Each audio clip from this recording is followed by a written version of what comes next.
You're listening to the Full Court Press with your host, Drew Duncan. Don't you dare touch that dial.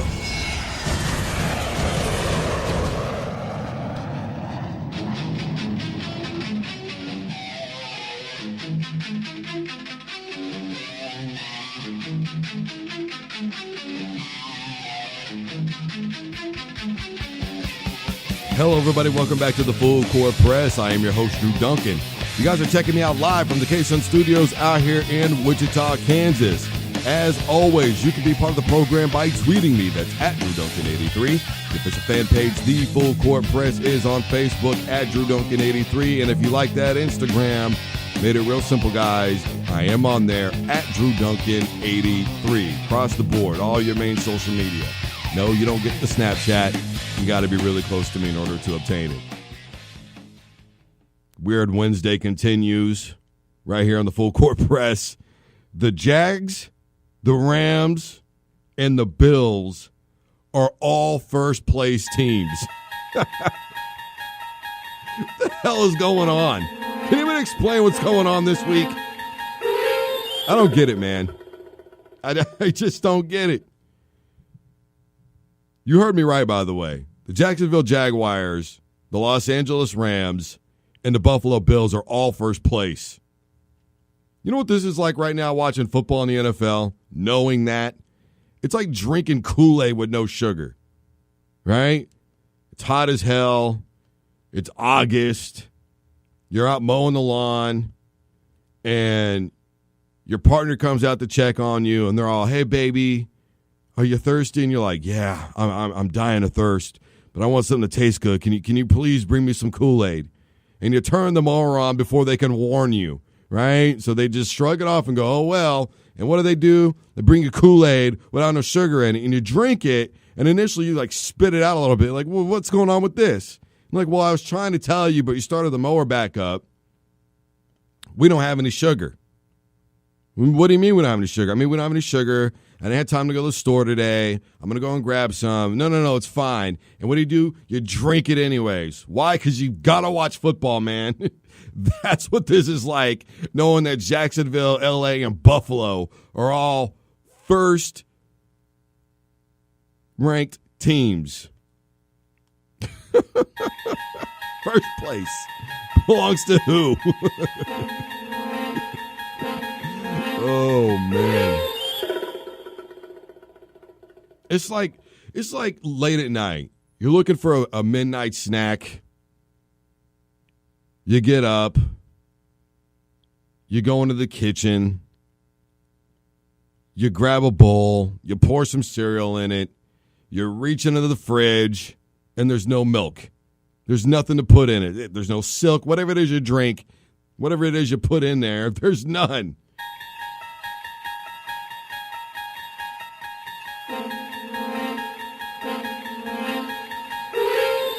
What are you going to do, man?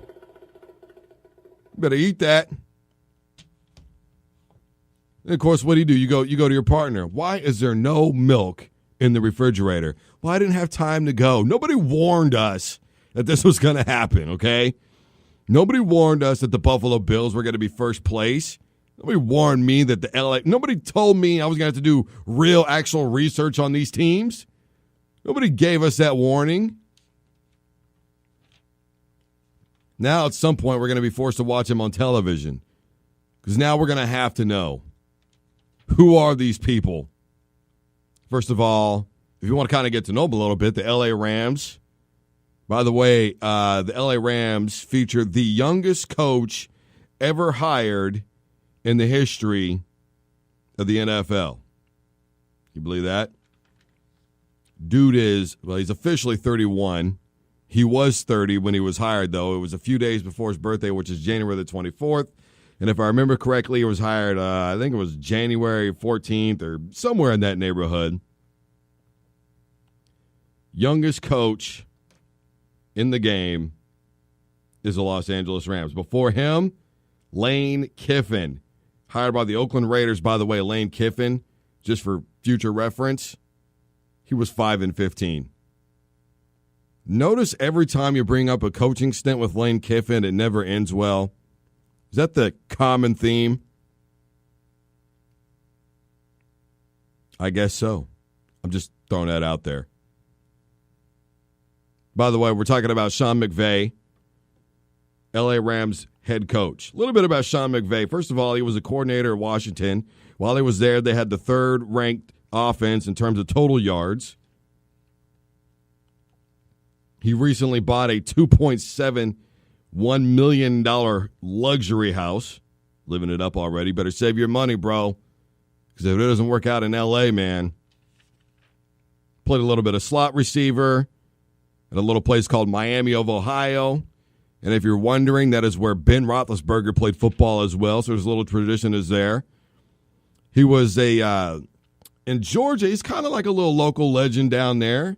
Coming from kind of a small town, was the first player in state history to pass and rush for 1,000 yards or more. Took his team to a state championship, so he's got that on his belt. And his grandfather, by the way, was a part of the San Francisco 49ers as a general manager who helped build the 5 Super Bowl win team, right? They got the 4 with Joe Montana. Then they got another one with Steve Young. And by the way, they do have Sammy Watkins, and they've got the second-year quarterback that was drafted number 1 in the NFL last season, Jared Goff. Or was it number 2? Whatever. Everybody makes mistakes. That's the LA Rams. That's their head coach. Youngest dude in history. By the way, on Sunday after the game was over, he correctly announced who he played. He didn't forget. Now, like Chuck Pagano, which, by the way, we'll get into that a little bit later. Rumors about him going to Indianapolis. The Buffalo Bills have Tyrod Taylor as their quarterback, 7th year out of Virginia Tech. That's about them. I mean, and they've got LaShawn McCoy. I mean, at the end of the day, whatever, right? It's the Buffalo Bills. You want to know what people remember about the Buffalo Bills? 4 straight Super Bowl losses. That's what people remember about the Buffalo Bills. But currently right now, they're number 1. And by the way, I will say this. Buffalo's actually a team that I've been high on the last couple of years. Last year, I was really upset when one of my predictions did not come to fruition because I was right about so many things, but it did not come to fruition. I really thought that they were at least a 10 or 11 win team last year. I really do. I love Tyrod Taylor and what he's able to do. You know, they don't ask him to do too much. He plays within himself. He can make a couple of deep throws here and there. You know, he can get you the yards that they want. They can utilize that run game. They can run that option. I actually like watching the Buffalo Bills. This style of offense, I think it's great. I think Buffalo's a damn good football team, to be honest with you. The Jacksonville Jaguars. Who are they?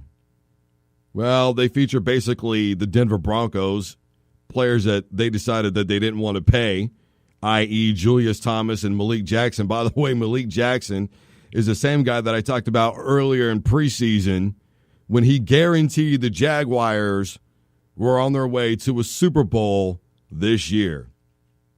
And in case you're wondering or in case you missed it, I ran down the stat line, 17% chance for teams in total who didn't make the playoffs the year before to go to the Super Bowl the next season and actually win the game.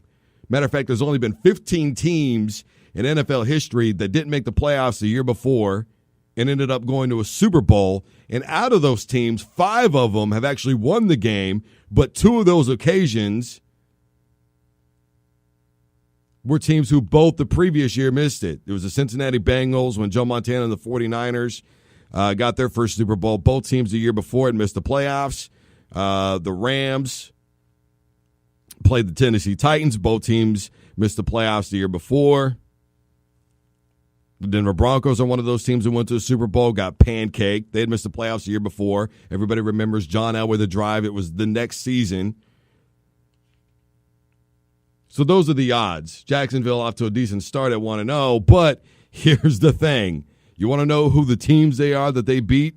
The Bills beat the Jets. Whoop-de-doo. Their quarterback is Josh McCown. That about tells you all you need to know about the New York Jets. By the way, no more Brandon Marshall or anybody else that's of any kind of relevance right now in the NFL. The LA Rams beat the Indianapolis Colts. We've seen that is basically a train wreck without Andrew Luck. There's no prayer for that football team. And the Jaguars beat the Houston Texans. Let me see. There's a picture out there. It says team photo of the Houston Texans, and there's a big old picture of J.J. Watt because he is a football team.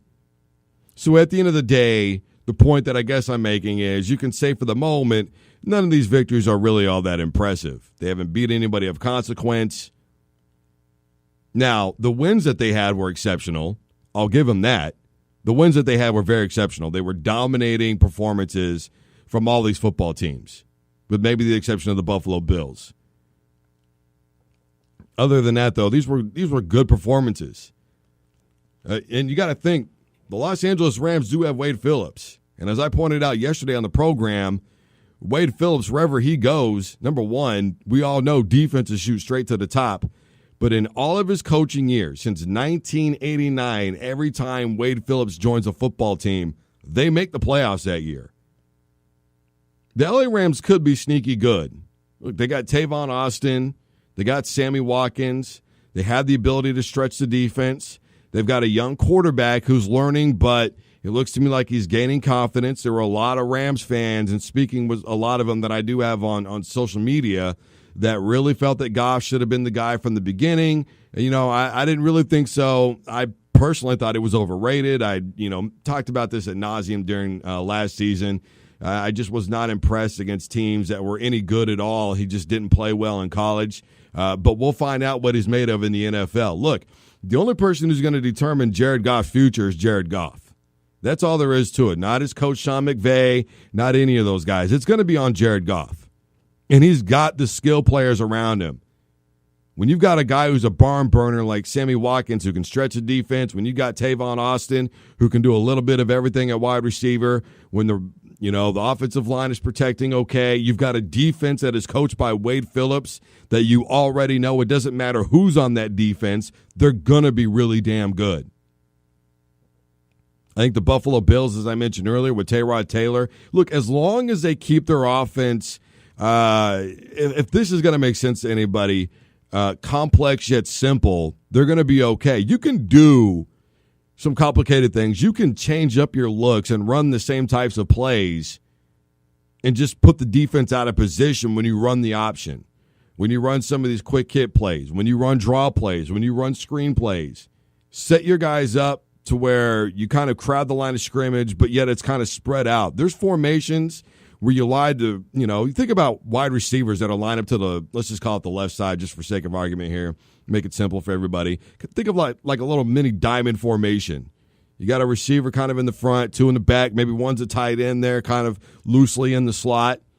You can run pistol train formation. A lot of players love to line that tight end up right there behind the tackle.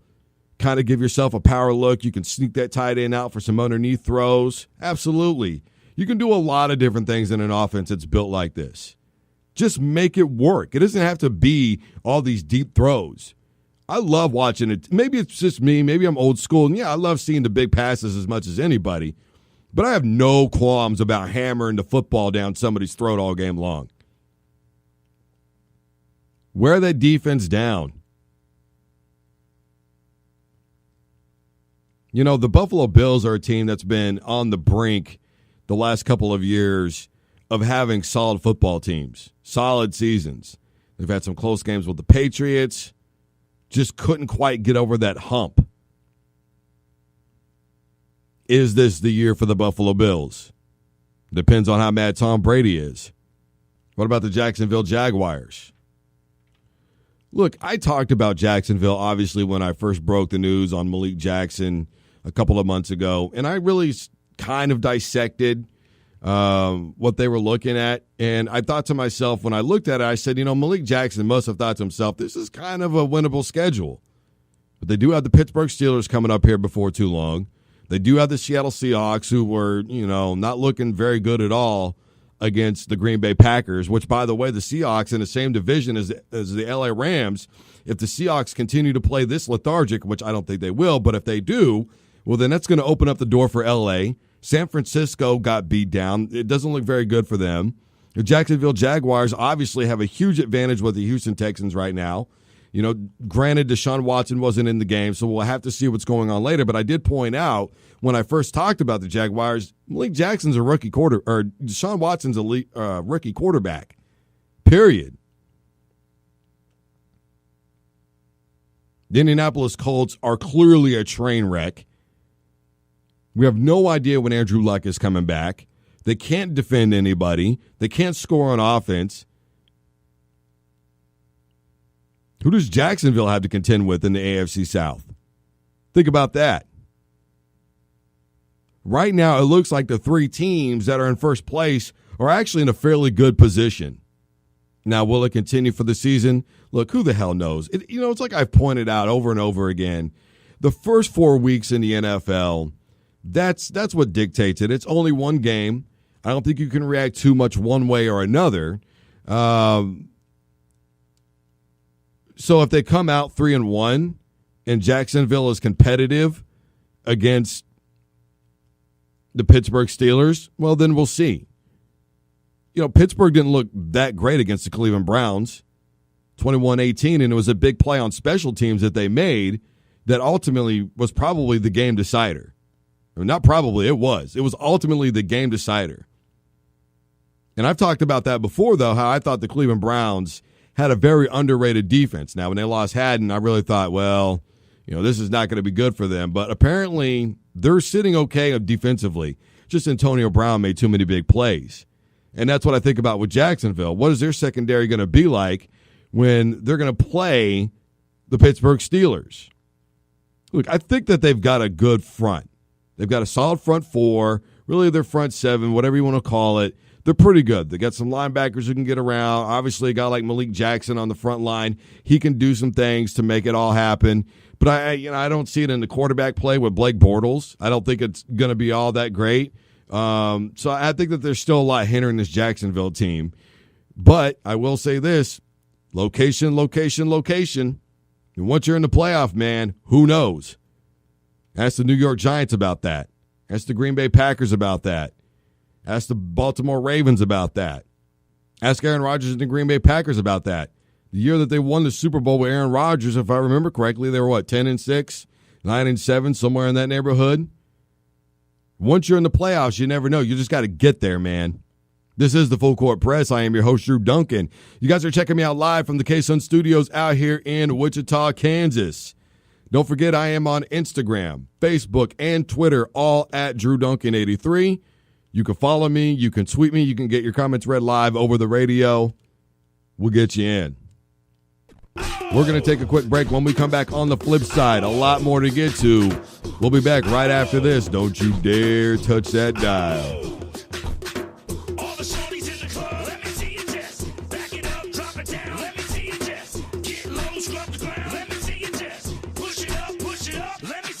Wobble, baby, wobble, baby, wobble, baby.